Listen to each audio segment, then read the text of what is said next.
Hi hello நீங்கள் பார்த்துட்டு இருக்குது பெஸ்ட் சினிமா. நான் உங்கள் ஜாக். இன்றைக்கி இந்த வீடியோவில் மதகஜ ராஜா, கேம் சேஞ்சர் அண்ட் காதலிக்க நேரமில்லை இந்த 3 மூவிஸோட பாக்ஸ் ஆஃபீஸ் கலெக்ஷனை பார்த்துடலாம். Starting with Madhagaja Raja.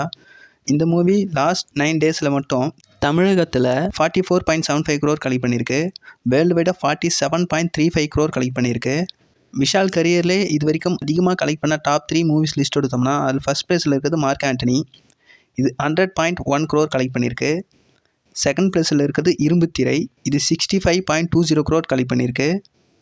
Third ப்ளேஸில் மதகஜ ராஜா. இது 47.35 crore கலெக்ட் பண்ணியிருக்கு. இப்போ வரைக்கும் இந்த டாப் 3 லிஸ்ட்டில் மதகஜ ராஜா தேர்ட் ப்ளேஸில் இருக்குது. இதுவே தமிழகத்தில் மட்டும் கலெக்ட் பண்ண கலெக்ஷனை வச்சு பார்க்கும்போது அதில் ஃபஸ்ட் ப்ளேஸில் இருக்கிறது மார்க் ஆண்டனி. இந்த மூவி தமிழகத்தில் மட்டுமே 62.9 crore கலெக்ட் பண்ணியிருக்கு.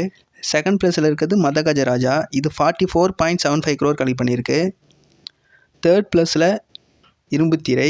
இது தமிழகத்தில் 31 crore கலெக்ட் பண்ணியிருக்கு. இந்த மூவியோட ஓவரால் பட்ஜெட் பார்த்தோம்னா 15 crore. நெக்ஸ்ட்டு காதலிக்க நேரமில்லை. இந்த மூவி 7th டேவான நேற்று 0.35 crore கலெக்ட் பண்ணியிருக்கு. ஓவராலாக இது வரைக்கும் 9.15 crore கலெக்ட் பண்ணியிருக்கு. இந்த மூவியோட பட்ஜெட் பார்த்தீங்கன்னா 15 crore. Next game changer 10th டேவான நேற்று வேர்ல்டு விட 3.5 crore கலெக்ட் பண்ணியிருக்கு. இது வரைக்கும் ஓவராலாக 10 டேஸில் 197.5 crore கலெக்ட் பண்ணியிருக்கு. இந்த மூவியோட ஓவரால் பட்ஜெட் பார்த்தீங்கன்னா 300 crore. ஸோ இன்றைக்கி வீடியோ இவ்வளோ தான். வீடியோ பிடிச்சிருந்தா வீடியோக்கு ஒரு லைக் கொடுத்துருங்க. மேலும் இது மாதிரியான சினிமா அப்டேட்ஸ்க்கு நம்ம பெஸ்ட் சினிமா சேனலை மறக்காமல் சப்ஸ்கிரைப் பண்ணி வச்சுங்க. Until then, bye from Jack.